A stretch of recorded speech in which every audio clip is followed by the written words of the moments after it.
It's all began in March, precisely 2018. I want to believe March 21, and then 2018, when African nations came together to think about the need for them to conduct their trade in unity.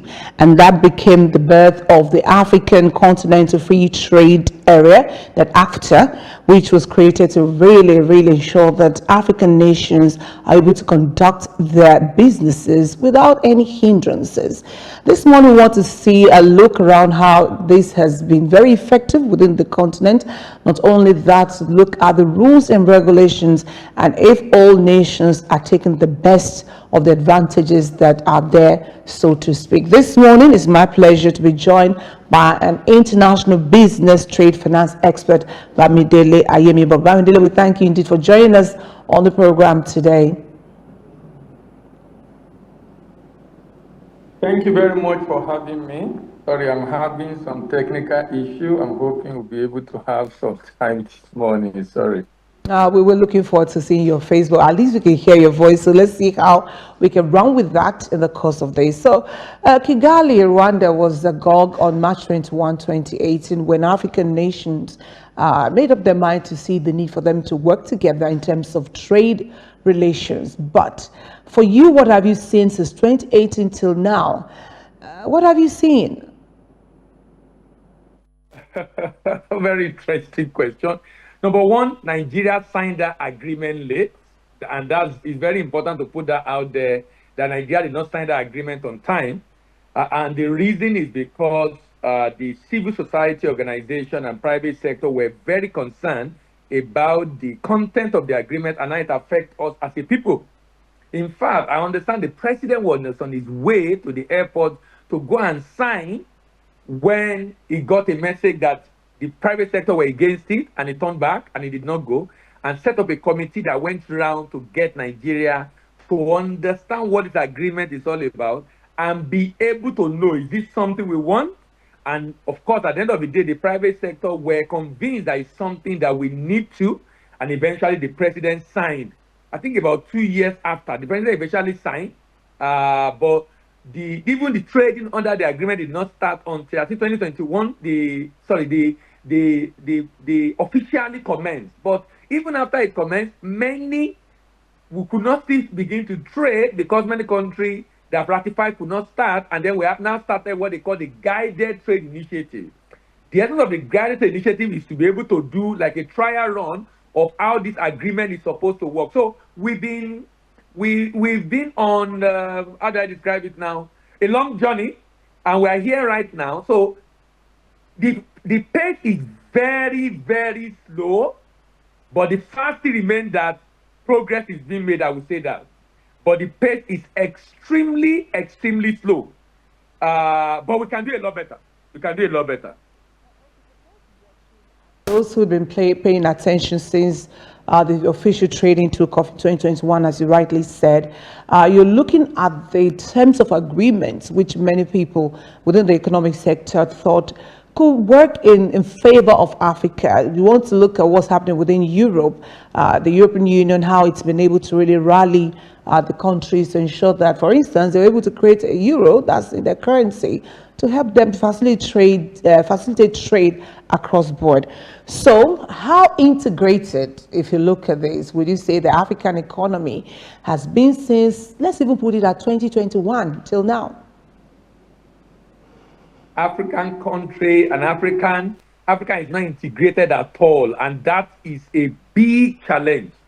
We have over 20, probably about 20, 30 currencies in Africa. In fact, the reason for the Pan-African payment and settlement system is to be able to ensure that at the end of the day, we can still trade among ourselves and trade in our local currency. So we're not integrated. And if you look at the theory of economic integration, it typically starts with a free trade area, which we have achieved now. The goal is to move again to custom union, when you will have a common external tariff in which we can say, okay, we are a market that charges the same duty for anybody that wants to bring stuff into our country. And then from there, we can move to a common market where I can move to any country in Africa just with my green passport without having to worry about visa, which we are working towards, but it's still being very tough right now. Even Dangote complain about the fact that he has to carry many passports because of the visa he has, even though he got a diplomatic visa about few of them in Africa who are major business people, and it's tough to even move within Africa. And so it's when we have common market, we can now get to economic union, when we can have a single currency.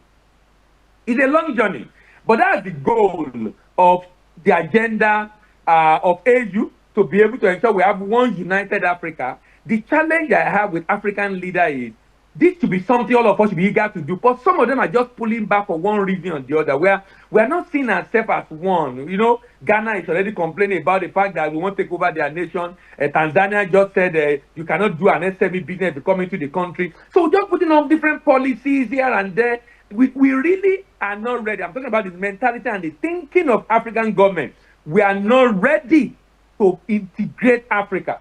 And that is the solution to our problem, because we have over 1.3 billion people. But our contribution to global trade is less than 3%. But EU have a population of just about 500 million people, and they are contributing 1/3 of global trade. That's why the EU president had to go to Trump, to go and meet Trump, that look, this thing you are going to do is not going to work for us. And he has to go and negotiate with Trump, because they know they can't afford to lose that 30% contribution, because that's what is keeping the job in their country. But the African government and African head of state are really not serious about integration at all. I mean, you reminded us, which everybody was, paying attention to at the point in time, of Nigeria's reluctance in really, or let me say, that's how it's been alleged, that Nigeria is always reluctant when it comes to issues that would not only integrate, but especially when it has to do with the economy. Remember also the eco, some argue that the reason why the eco currency hasn't taken off is because Nigeria does not want it to take off. So let's bring our country into discussion this morning. What role do you think Nigeria is playing in really making this work? I'm looking at even within the West African sub-region, by extension, the continent at large. No, for us to have equal, a number of other things have to be in play. We have structural issue within the region, so we can't just start equal like that and say we have to have one currency. Number one, we need to, the pegging of CFA to euro have to stop, first of all, because currently France controls a lot of the Francophone countries, and we don't want to, the way it's being done is going to give France too much power over eco, and Nigeria does not want that to happen. Nigeria wants the kind of independence that will be independence indeed, and that's probably the reason why we are not really going ahead with eco. There are a lot of structural issues that need to be put in place for us to be able to fully integrate in West Africa. And quite frankly, we need that full integration in West Africa to be able to extend. But with Alliance of Sahel States coming together, Burkina Faso, Niger, Mali, that's also pulling African trade backward. Because we are trying to come together, but some are trying to go away, go far away because of the issues. Because, quite frankly, in as much as I'm not in support of military government, but the way democracy is being practiced in Africa, there's a problem. It's not helping our development. It's like we are doing democracy, but we are not independent. Someone else is controlling us, and the people, it's like the leader are interested in the pain of the people, impoverishment of the people, so they can control them for the purpose of election. And that's why you have a situation where those three countries and other countries in Africa are seeing military come back. We need to get to that point where the leaders are really interested in the progress of their people. And one of the ways to demonstrate that progress is to ensure there is serious commitment to the integration of the African continent. And of course, starting with West Africa. I love this conversation this morning, because when the entire globe sees Africa as that place where you get your raw materials, and the people, the countries that really constitute the continent don't seem to really find the rhythm the way it should be, in collaborating with themselves first, and then deciding indeed how they're able to conduct their businesses with other parts of the world. To a lot of people, it leaves so much to be desired. Is it more about let me say, national interests above the continental interest? And if this is what you think, is this really working for us as a nation? I think it's because of national interest, but that is very myopic. Because we are in a fully integrated world, nobody can be an island in the world we find ourselves today. You might say it's because of national interest, but it's not good for your people. It's not good for your people. Your people are not going to benefit from that because you need to trade with other parts of the world to grow your GDP. Look at the calculation of GDP. If you look at the calculation, you will see investment, you will see consumption, you see government spending, but you will see export minus import. You need to trade with other parts of the world for your economy to grow. You need to trade with other parts of the world for your economy to grow. You cannot live in isolation. If you want to live in isolation, that is the road to destruction of yourself and your economy. But what I noticed is that it looks to me like some people want to live in isolation. And because they want to live in isolation, can you imagine a situation where you are saying if some people come into your country, they can't do some kind of job or some kind of business? It's all about protectionism. Protection is not protect anybody. Even Trump. The reason Trump is doing what he's doing, it's not because Trump wants to isolate America. No. Trump is a deal breaker. He's always looking for deals. Trump look at the whole of the world. He sees themselves as the largest importer, importing over 3 trillion. Decide to raise tariff for everybody. He knows those that are serious about their economy will come and negotiate. And that's exactly what has happened. That's exactly what has happened. The major economy who are interested in ensuring that they don't lose that market economy. Some are even negotiating that bring your good, don't worry, but ensure you give us that market. Why? Because, and Trump is aware of that. We might not like the way he's going about it because of the kind of the way he's going about doing the stuff, but the fact is that he's getting the result he wants. Because you really cannot isolate yourself in the world. You really cannot isolate yourself. So thinking that, oh, I want to do it for our own national interest. So you want to do it for your national interest, but what happened to others? You don't want people to come into your country. You don't want to integrate with other parts of Africa. Africa will remain very small if we do not. EU, one of the reasons EU is having 70% intra-EU trade is because of the free trade agreement, custom union, economic union within the EU. That's why they are having 70% they have 30% of global trade, but 70% of the trade they had is within themselves. That means out of the 30% of global trade that EU control, 21% of that is within EU. It's the remaining 9% that they do with the world. And that's what they are even trying to negotiate with Trump in the first place. So you really cannot isolate yourself. You must integrate with that part of the world. So I think a number of African leaders are very myopic to think that they don't want to or to associate with others. Even though they signed the agreement, they ratified the agreement, and they're still putting policy in place that is looking like they don't want the agreement in the first place. For those that are asking, what are these agreements about and how indeed do they really, first and foremost, affect you as a nation? Because no matter what you want to talk about, for any country within the Committee of Nations to be able to stand for its people, then the leadership must be able to consider agreements that are presented to them, T&C terms and conditions, before going to any agreement which they intend to bring to the fore if they are favorable to them. For the benefits of the people. So I'd like for us to look through the rules and regulations that guide AfCFTA, and maybe we'll be able to really identify one or two of them that could really be holding some countries back from really going headlong with this agreement. For instance, definitely one would imagine that this is global. If anything is coming from your country to mine, I want to know the state of origin. I want to know where it's coming from, and then to be able to know whether we even have a kind of an agreement or relations, maybe bilateral, it could even be multilateral, that allows for us to trade in that commodity, or whether even if it's service, whatever it could be. In what ways do you think where this is affecting us as a people? Where some would say maybe, we are from the northern part of Africa, you're from the western part of Africa or southern part of Africa. Do you see this actually playing any role in hindering the success of this particular move? Of integration, of economic integration, every nation that have integrated with others have grown their economy. China initially isolated itself, but eventually, after they've gotten their acts together, they decided to join WTO and begin to sign different multilateral agreements. See where China is today.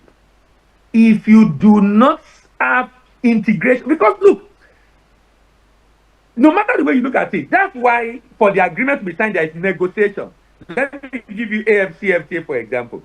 AfCFTA says that out of over 6,000 tariff line or tariff schedule in the world, that HS code in the world, that 90% will be free. That means 90% will be free. What is the implication of 90% being free? That means out of about 6,000 of traded goods, 90% will be free to you to bring it to my country, but 10% will not be allowed free of charge. That means that 10% is to ensure that I protect my economy. What that means is that AfCFTA have safeguards. AfCFTA have safeguards. AfCFTA have safeguards. Is such that if after some years I can see that, oh, this thing is not doing well for my economy, I can choose to pull out of it. Number one, I can choose to pull out of it.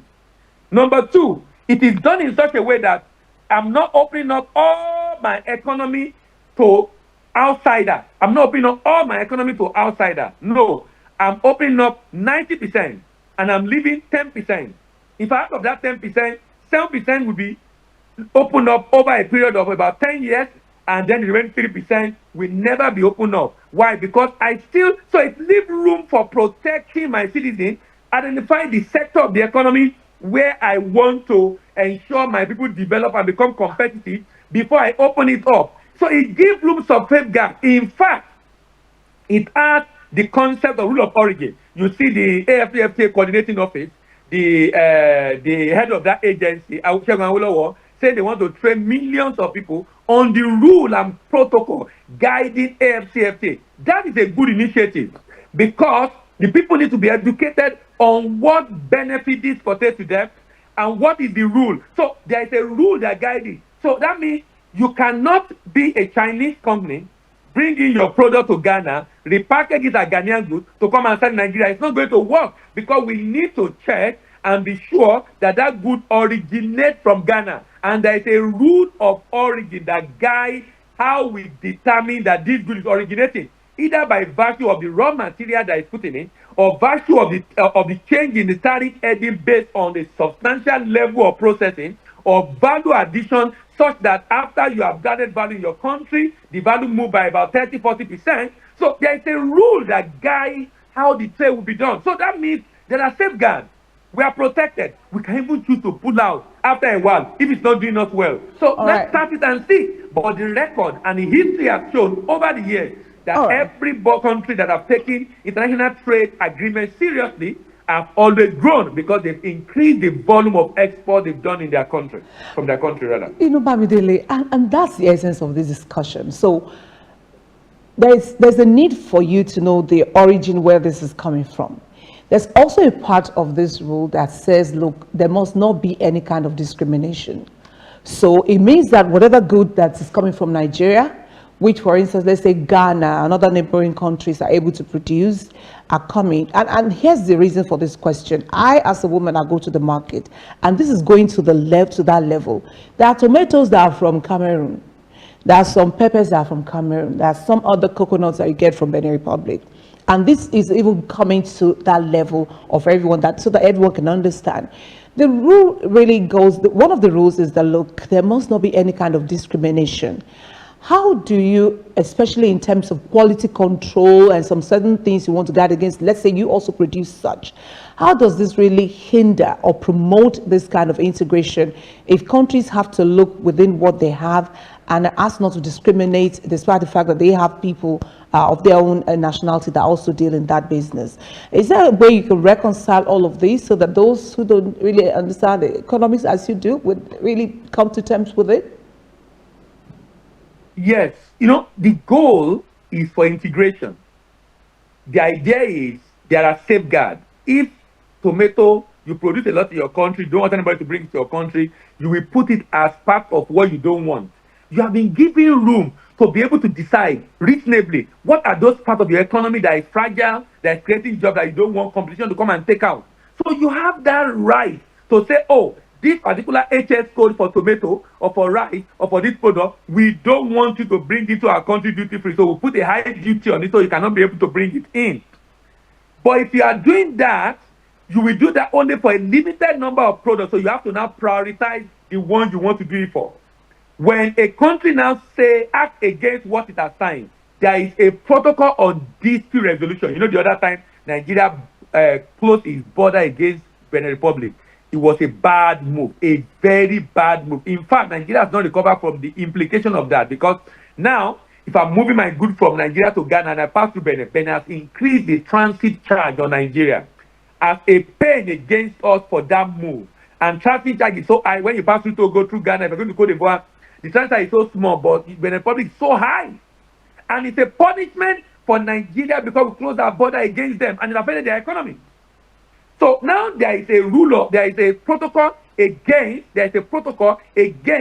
trade in this resolution. So I can go to AfCFTA secretariat in Ghana and report a country who is discriminating against me as against the agreement.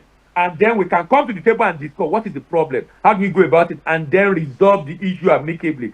That is that's what the agreement suggests, and that's what the agreement provides for. In fact, the agreement is robust and incorporating this to ensure that, because we are aware that based on even the ETLS we have in West Africa right now, some people are still not doing what they're supposed to do. And we are aware of that. That's exactly why the protocol on dispute resolution is in this agreement, to be able to help people to be able to raise concern when there is an issue that needs to be resolved, and that can provide issue for resolution so that everyone can trade together and be able to grow the economy of Africa. I mean, there's a lot I'd like for us to talk about this morning, but time is not our friend. I would have loved for us to talk about the most favored nations, which is not something within the African context. Even at the global level, there are countries. We have the G7. We have those countries that, of course, that possess a veto power, the United States, Russia. We want to look at the fact that Africa also feels that it has something like the semblance of that on this continent, that many other countries that seem to have small sizes, because according to international law, all countries are the same. No country is above the other, although that's subjective, so I would say.